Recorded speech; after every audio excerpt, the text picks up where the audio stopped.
started with authentication. And in authentication, like what is the meaning of a claimant, what is verifier, in what factors authentication is done, like what you know, what you have, and what you are. When you combine any two factors, you can call it as multi-factor. If there is only one factor, you can call it as a single factor authentication. And if it is a one way or two way, based on that you can classify one way authentication or two way authentication. So that's about the basic things of authentication. And then we started with the approaches for authentication. There are two major approaches: password based authentication, other one is cryptography based authentication. Under password based, we discussed fixed password and one time password. Under cryptography based, we discussed authentication based on symmetry key without a trusted third party. Then with a trusted third party, we call it as Needham-Schroeder symmetry key authentication. And then authentication based on public key. We discussed this. And meanwhile, we discussed what is a digital signature. uh, those things we discussed. Electronic signature, what is the difference between digital signature and electronic signature, we discussed that. Then we started with the applications of authentication. Kerberos is one system we discussed in detail, like what are all the different messages that are exchanged in Kerberos system. In Kerberos, there are two different servers: authentication server and ticket granting server. To reach ticket granting server, you need a ticket granting ticket. For that, you will request for authentication server. Once you reach ticket granting server, you will request for service granting ticket to reach the actual server. So that's how you that whole system is called as a Kerberos realm. If there are more Kerberos servers, we call it as multi-Kerberai. And I have given you a diagram also, like how you communicate from one Kerberos realm to other Kerberos realm. That means if the service server is in other Kerberos realm, how do you communicate with that? That we discussed. Then we discussed about what is uh, uh, directory service. Directory services are basically a place where, or a framework where all the certificates of the users are located. Directory services do not generate any certificates, but it gives a means for you to store your certificates, or if you want to find certificates of other users, you can go ahead and do that in directory services. X.509 is the directory services we have seen. And what is a CA, certification authority, who actually creates and signs your certificates, or only signs your certificate if the certificate is already created. What will be there in the certificate, we have seen that also. So these are some of the things which we have discussed. And what is a revocation list in X.509 directory services, and which certificates will be there in the revocation list, that also we have seen. So hope these things are clear to you, students. Do you have any questions with this? So if you don't have any doubts, we can go for next chapter. So I guess it is clear to you now. Have any questions here? No, sir. Okay.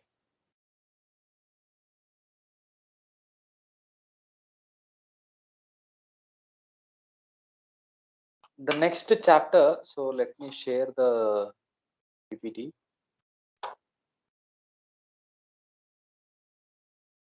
The first unit, what we have discussed is authentication.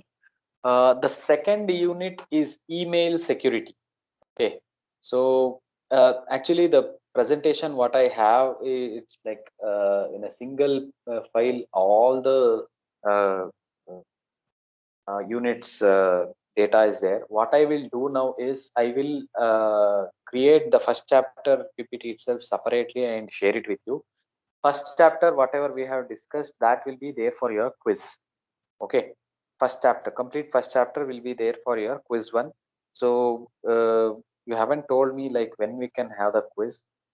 When is your mid-sem exam, students? Is that the timetable is ready? So according to calendar, it starts from 30th August, this month end. 30th August. Today is 8th. I think we discussed that day, like when to have which date we finalized for your quiz. 21st. 21st. That is Saturday, not this Saturday. Next Saturday. Fine. So 21st only we will fix and we will have it on that day. Okay. So uh, time and other things I will let you know in the next week. I will let you know about the timings. But portions is only first unit. Okay. Whatever I am doing now from second unit is not there for your quiz. So second unit, I hope you can see the slides. So second unit is like basically we will study about electronic mail security. So how do you secure the mails that you communicate? There are many applications, like Pgp is one application, SMIME is one more application for securing electronic mails. We will see first the architecture, then we will see what is Pgp. Pgp is the good privacy, and MIME, SMIME we will see. So after that we will go to a big, a vast portion, that is IP security, which is quite a important topic. Email security is also important topic. But under IP security, you will be studying more things like what is the architecture of IP security, what is ESP protocol, AH protocol, different modes of IPsec. We will be studying about VPNs, all those things in IPsec. Okay, so that's what we are going to study in Unit 2. So let me go through the slides. So, okay, here it's starting with IPsec, but let me not start with the IPsec. I will directly go to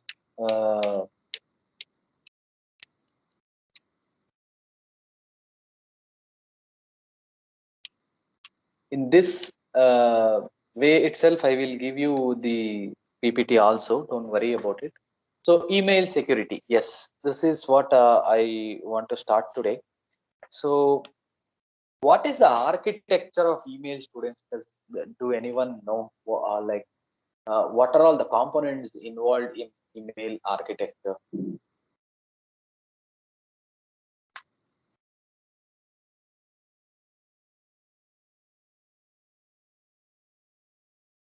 Yes, anyone?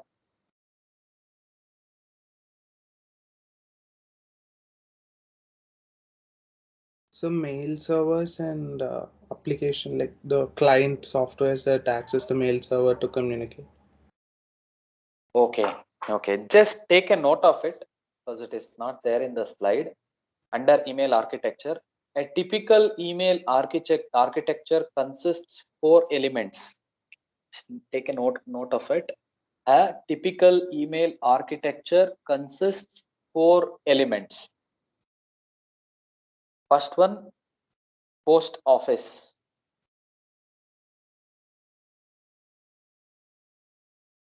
Just take a note under it. Under post office, it buffers outgoing messages or incoming messages.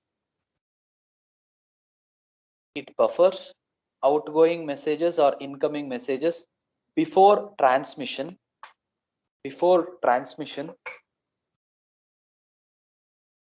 over communication networks. Full stop. Let me repeat it again. Post office, it buffers outgoing messages or incoming messages before transmission over communication networks.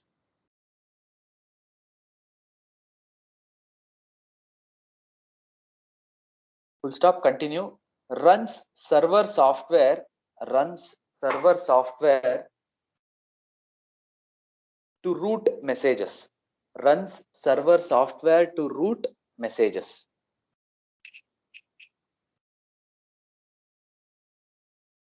Runs server software to route messages, comma, and maintain the post office database.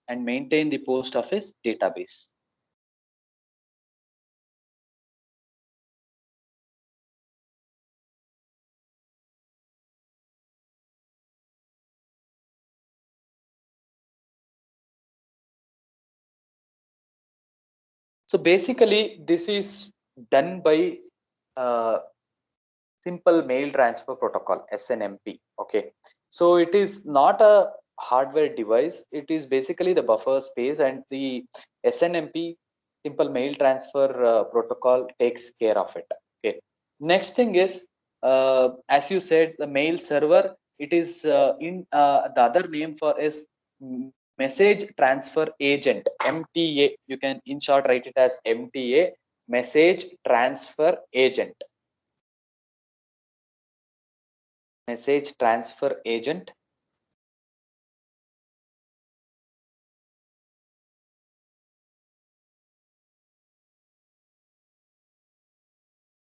One more is the next element is gateway.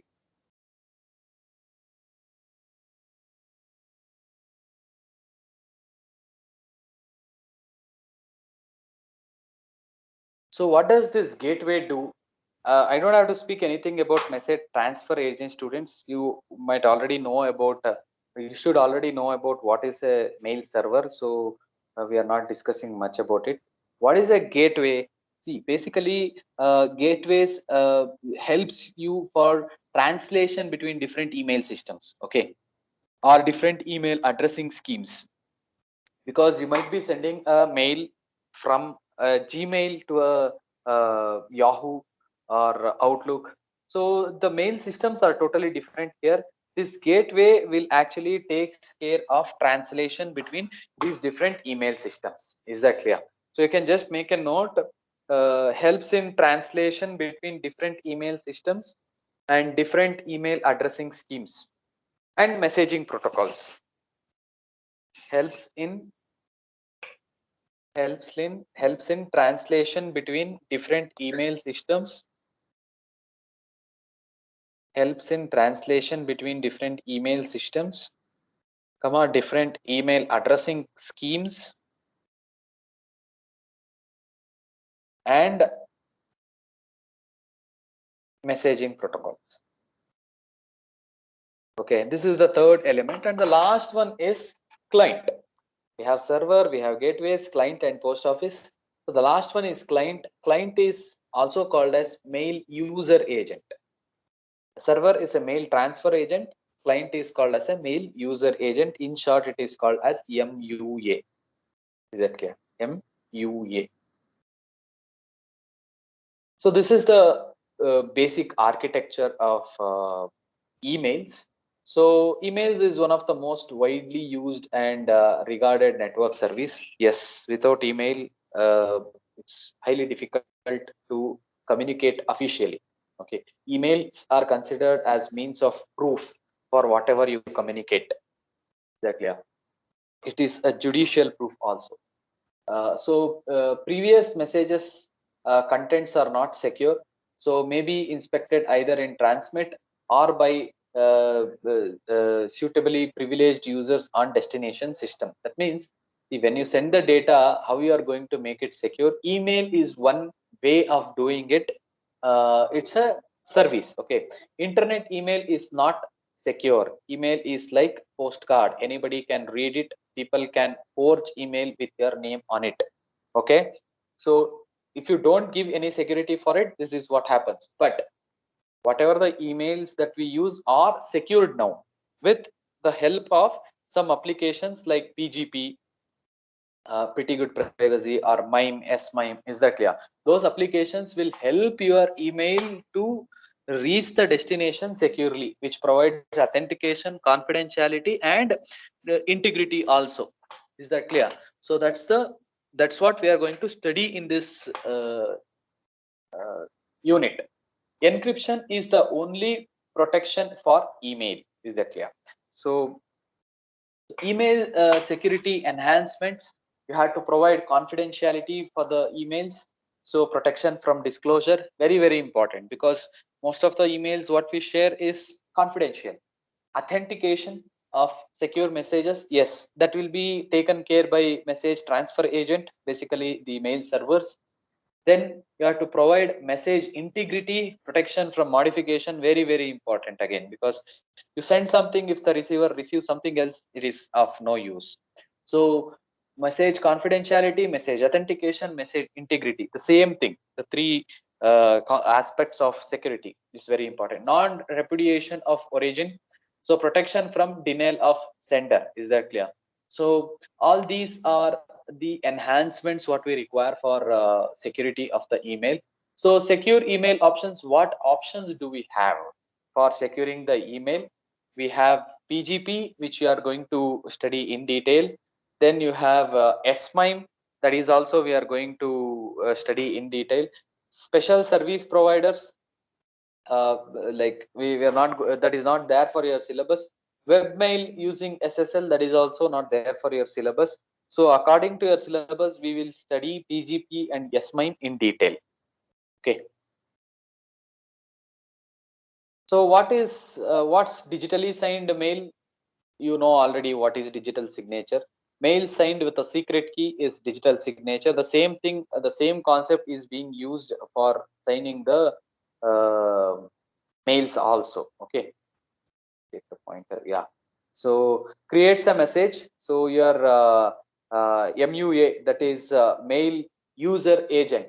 This is mail user agent creates a message, and that will be sent through PGP. Is that clear? And whatever the message that you generated will be signed with a secret key. Is that clear? Will be signed with a secret key. So it is confidentiality. That I mean, sorry, it is authentication. Is that clear? Then the signature is attached with this message. Is that clear? You are generating a message, and that signature is attached with this message, and that is what you are going to send. You can see the difference in the letter here. The small signature is added here. Okay, so signature attached with this message. So that's how the PGP works, but it doesn't it's not as simple as you see here in this diagram. Let us go in depth.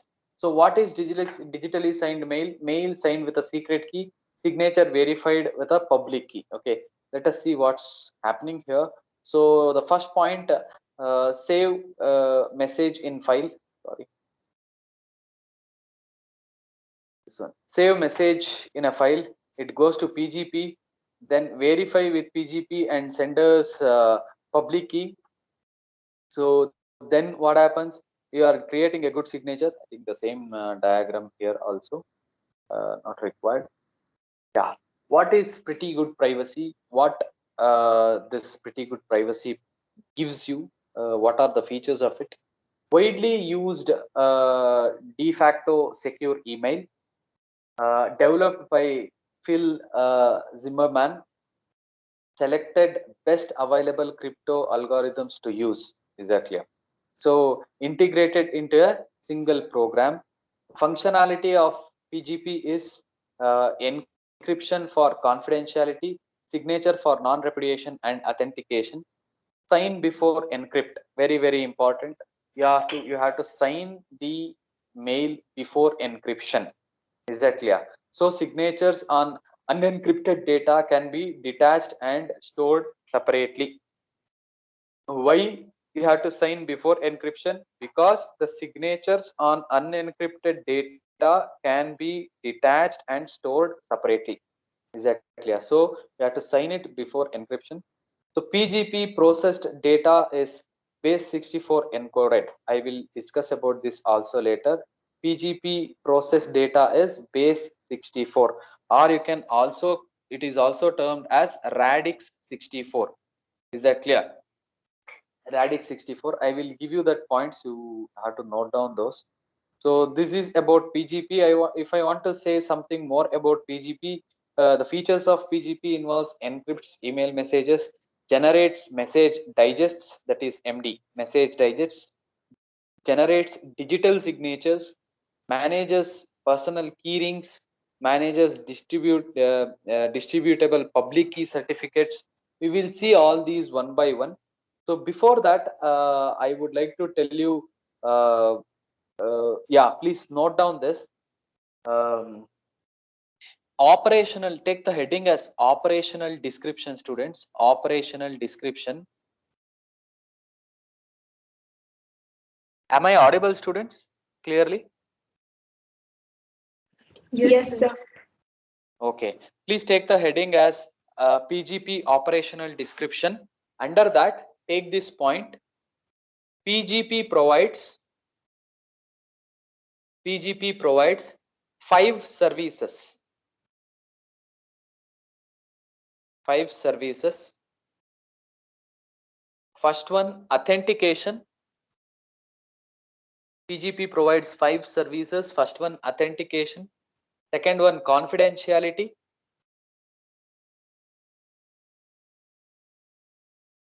Third one, compression. Authentication, confidentiality, compression. Fourth one, email compatibility. Email compatibility. And last one is segmentation. So 5 services: authentication, confidentiality, compression, compatibility, and segmentation. Is that clear? So each one of these we will be discussing in detail. Okay. So out of these 5, authentication. Okay. Out of these 5, authentication and confidentiality is termed as cryptographic functions. You can just note down. Authentication and confidentiality are cryptographic functions, whereas compression, compatibility, and segmentation are message processing functions. You should know this, students. If you get a question like what are all the message processing functions provided by PGP, you have to tell compression, compatibility, and segmentation. What are the cryptographic functions provided by PGP? Authentication and confidentiality. Is that clear? Is it clear to you, Yes. students? Okay. PGP algorithms, a broad range of algorithms are supported.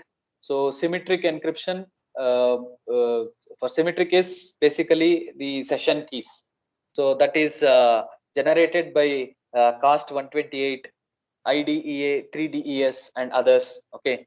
These are the encryption protocols. We are not going in depth about these protocols to study how it works.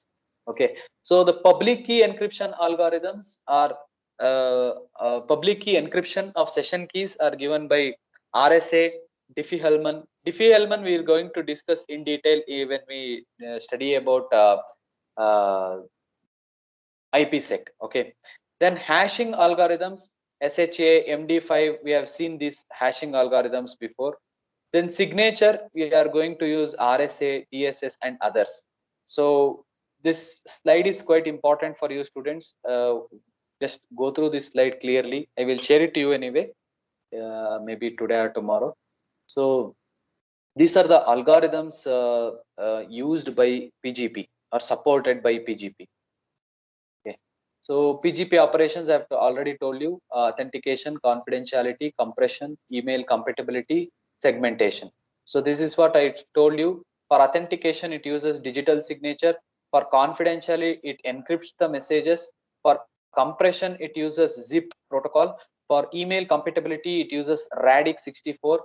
And segmentation, there is no need to use any kind of there is no technology for segmentation. It's based on the limit the segmentation can be done.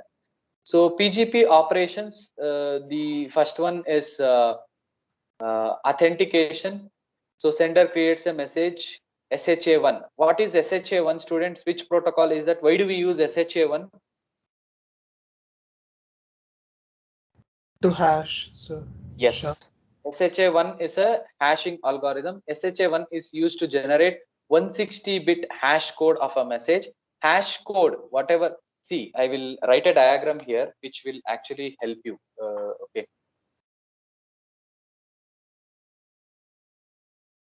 Okay, I will write it here. You have a message. Okay. You have a message. Please look at this diagram, students, and I will be happy if you copy it because it is very important. So the message is fed into a hash function. And what is the hash function used here? What is the hash function used here, students?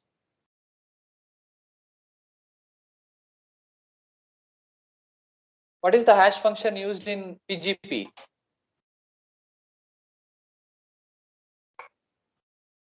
or hashing algorithm, which one is used? Can you see SHA. the second point? SHA1, SHA, is that clear? Then you are feeding the message into a hash function, and from that you will get a hash code. Is that clear? I'll write it as HC in short. You are getting a hash code. Okay. Then what you are going to do with that hash code? You can see the third point. Hash code is encrypted with RSA using sender's private key. Using sender's private key.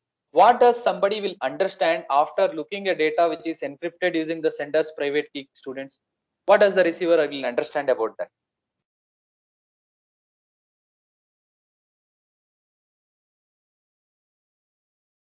Yes, can anyone tell? If if A sends some data by encrypting the data using its own private key to B, what will B understand from that?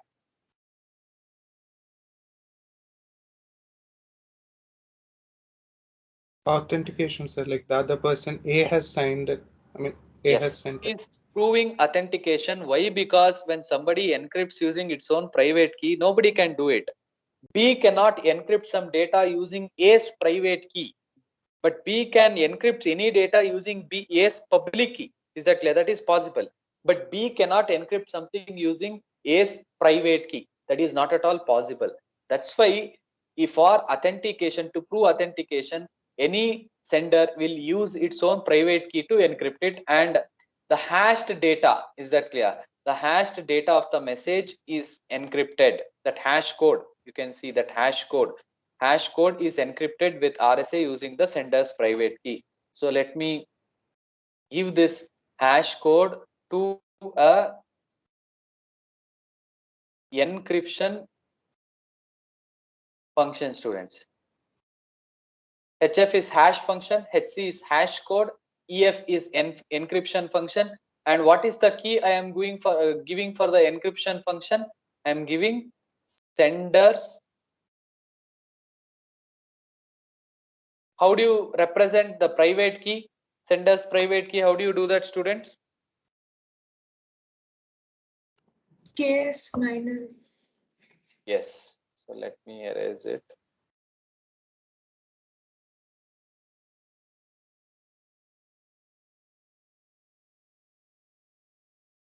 It is K S minus. This represents sender private key. If it is plus, it is sender public key. If it is R, it is receiver's private key. If it, which is not possible, it is not there at all. Okay, receiver's private key you cannot guess. You cannot know about receiver's private key. Only receiver should know about it. Okay, so now you have a message that is given into a hash function. You get the hash code, and that hash code is encrypted using the sender's private key, and that is sent with what? I'll write it like this: with actual message, or in capital letter if I write, you have a message and you have digital signature. What is digital signature? The encryption of the hash code using the sender's private key is digital signature. Is that clear, students? Am I clear? Yes. This is sent to the receiver. Is that clear? This is sent to the receiver, and what receiver will do? So this happens in the sender side. I will write it here. This happens in the this happens in the sender side. Okay, this happens in the sender side. You have a message, put it in the hash function, get a hash code of it, encrypt it using the private key of the sender, and add it with the actual message and send it. Now, how receiver will actually confirms or proves the authentication here, students? Can anyone tell me? So receiver have this now. Receiver have this now. Okay, what will receiver do? Receiver have a message and digital signature. So receiver know the public key of the sender, So what it will do, it will just decrypt this message using what key? Using what key, students? Sender's Public public. key. Sender's public key. Is that clear? So it decrypts this message. So once it decrypts, what it will get? What is there in digital signature? The hash code of the message. Yes. It will get the hash code. Okay.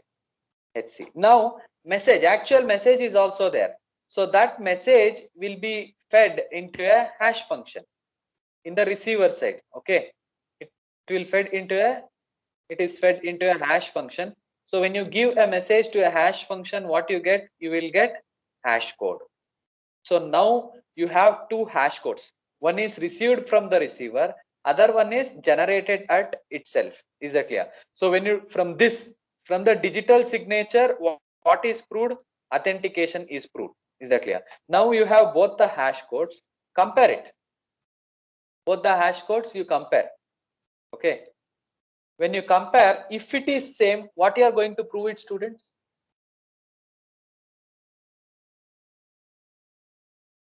What you are going to prove when both the hash codes are same? Yes. Integrity. Yes, this is proving integrity. Now you have proved integrity and authentication both. Is that clear?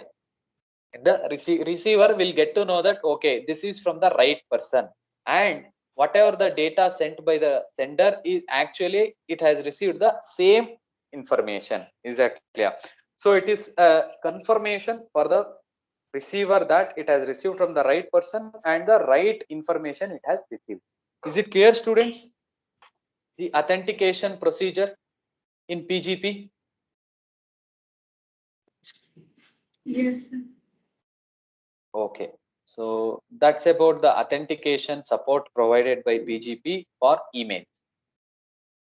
So this is the diagram which is given here for authentication only. You have a message, give it to a hash function. From the hash function, whatever you get, you encrypt it using the sender's private key, and then you attach message also with that and then send it. Is that clear? So Z is basically you are compressing it. So we will see that later. And receiver, what will happen? It will have the a digital signature and actual message. Actual message is fed into the hash function. You will get a hash code. Digital signature, after decrypting using the sender's public key, it will get a hash code, and then both the hash codes are compared. You will receive, if it is same, integrity is also proved. Is that clear? The next one is confidentiality. How do you do confidentiality for your mails? So very simple, same as this. Sender generates a message and random 128-bit number to be used as a session key for the message only. Is that clear? Sender generates a message. So let me draw the diagram for this also, so that it will be easy for you to understand. Okay.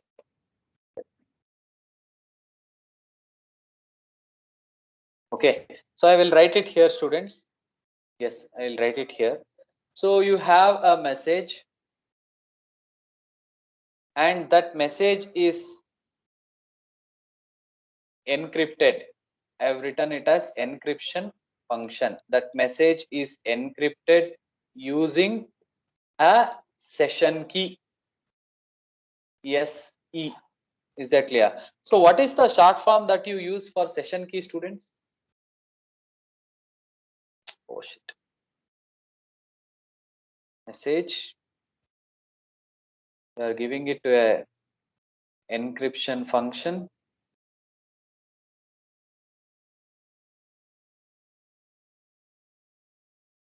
and you are using the session key for it. How do you denote session key, students? It is key ASC. SE, yeah, KSE. Okay.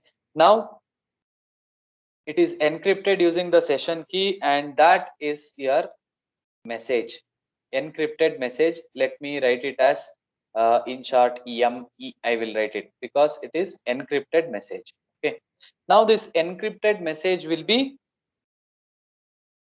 sent to the destination. it is not sufficient. Why? Because the destination or the receiver should also get this session key to decrypt it. Because it's a session key, it's a symmetric key, the same key has to be used to decrypt the message. But if you send this session key as it is, anybody in between can look at the session key, and using that session key they can decrypt the message. Confidentiality cannot be proved. So what you are supposed to do, you have to encrypt this session key also. Is that clear? Encrypt the session key. That means you have to feed this session key for an encryption function. Okay. Can anyone guess what key is used for encrypting the session key?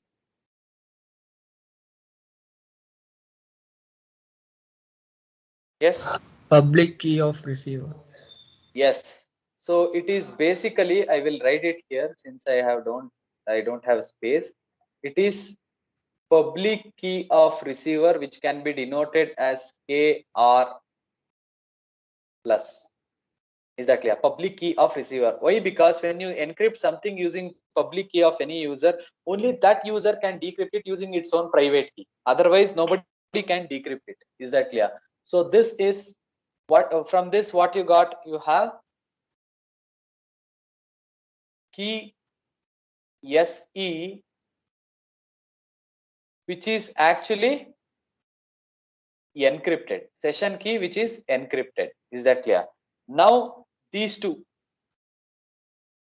are concatenated, I mean put together and sent to the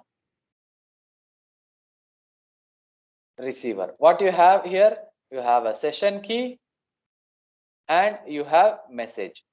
Message is encrypted using the session key is encrypted using the receiver's public key. So how receiver will do it now?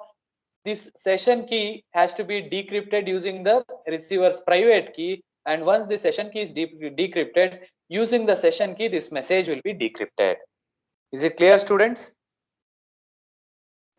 Yes. Am I clear about the confidentiality here? Any questions? Sir, here session key is not necessary, no sir. Directly we can encrypt using public receiver's public key. It is a kind of dual encryption. You cannot say dual encryption, multi encryption, which you are doing. What you said is also right, can be done, but generally to generate the session keys you will be using some algorithms. Is that clear? So like DES, 3DES, which can encrypt the data more effectively. Is that clear? Compared to RSA. So that's why session keys are used. And it is another way of security because that session key is only for that particular session. It is like OTP what you use. Yes sir, understood.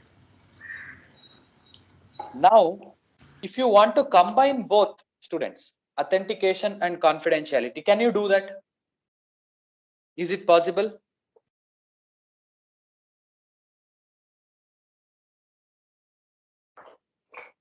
Did you get my question? Yes, sir. You have a message, get the hash, give it to the hash function, get the hash code of it, the hash code, get the hash code of it. For the hash code, what you are going to do, you are encrypting this hash code using what? Sender's private key. So this hash code is the digital signature. You have the digital signature now. This digital signature plus actual message. Is that clear? Digital signature plus actual message. What I will do, I will encrypt using the session key. I will encrypt this using the session key. So when I encrypt this both digital signature and message using the session key, what I will get, I will get the encrypted message of this. So this session key will be encrypted using now again the public key of receiver. Is that clear? Public key of receiver, and this whole thing is sent to the destination. Public key.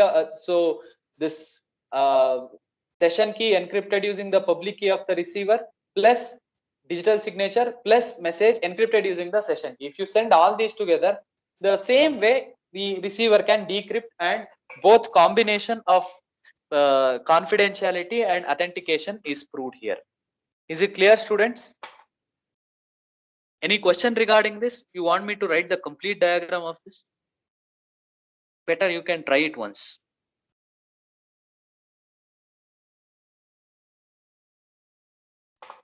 Hello? Am I audible?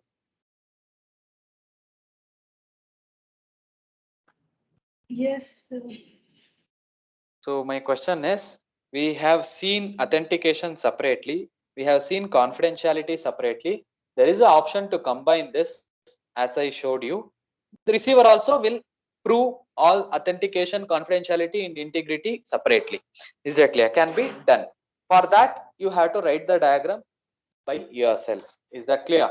So is it clear, students, the cryptographic functions of PGP? I hope it is clear to you. The message processing functions we will see in the next class of the PGP. Is it clear? Any questions?